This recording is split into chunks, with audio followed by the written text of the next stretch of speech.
I heard you like to fight, but never let an enemy out of your sight.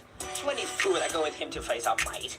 The Frieza force will knock you out like a light. This ain't Gohan the only one to get your hand-me-downs. Vegeta at a pity party with his tears out. His hand was a weird case, why was he around? Certified Super Saiyan, certified imbecile. Frieza, fuck him up. I do my stuff.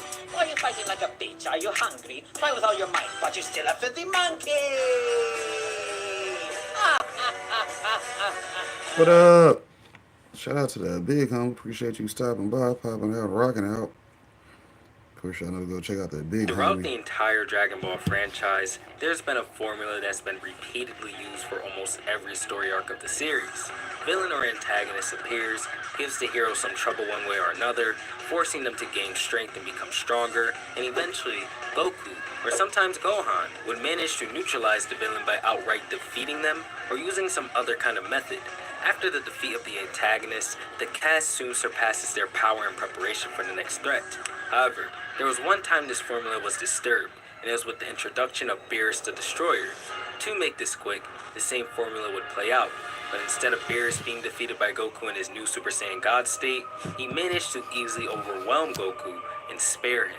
Since this moment, Beerus has joined the main cast as a goalpost for Goku to eventually reach and surpass. And Beerus isn't the first character to play this role in Goku's life. But where Beerus stands out compared to the others is this overwhelming truth that it's been over 10 years since his introduction to the story.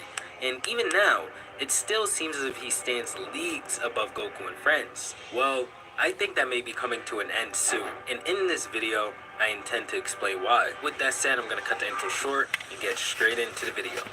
To get an understanding of where I think Beerus' character will be going in the future of Super, and why I think he's going to be surpassed soon, I believe it's important that I cover who he is and his role in the story, since Beerus is a one-of-a-kind character, and it's been many years since his introduction.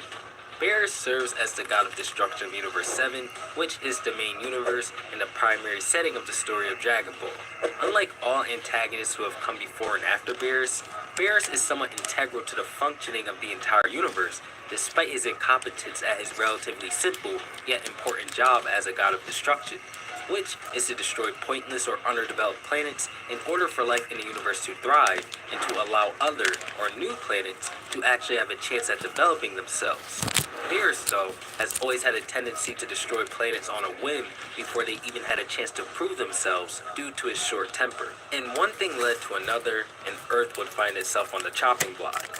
Beerus had visited the planet in order to search for the Super Saiyan God, and eventually found himself frustrated with no Super Saiyan God to be found. So he made the decision to eliminate the planet just like the rest. As we all know, Goku would achieve this transformation and battle Beerus, leaving him satisfied and choosing to spare the planet. Since this moment, Goku and Vegeta have spent tons of time on the planet Beerus resides on in order to train and eventually surpass him. And although Beerus openly expresses his irritation with the Saints for this, he's never done anything about it, so he probably doesn't care as much as he pretends to. Not only this, but Beerus, despite saying... Well, technically, I mean, for them to get to Beerus' level, Whis already said, hell, they're like little saplings looking at a fucking a massive 1,000-year-old red oak. Hell, your ass ain't, you got a lot of growing to do, boy. Y'all just now tapping in. This dude's already tapped the fuck in, so that's the difference. That's why the goalpost moves. Because, hold on, they never said Beerus was using full power. But when you did see him use full power, he was using his, what? Ultra Instinct. So if he ain't using Ultra Instinct, Beerus ain't even trying. And then they show you when he is using Ultra Instinct, because it's not really... his omen ain't really a big transformation. It's just they show you the difference in his ki. Yeah. Shout out to the ki. Shout out to the color. Because, you know, watching shit in black and white, it's only good whenever you're trying to stay up with the manga. Saying that he must always remain neutral and mortal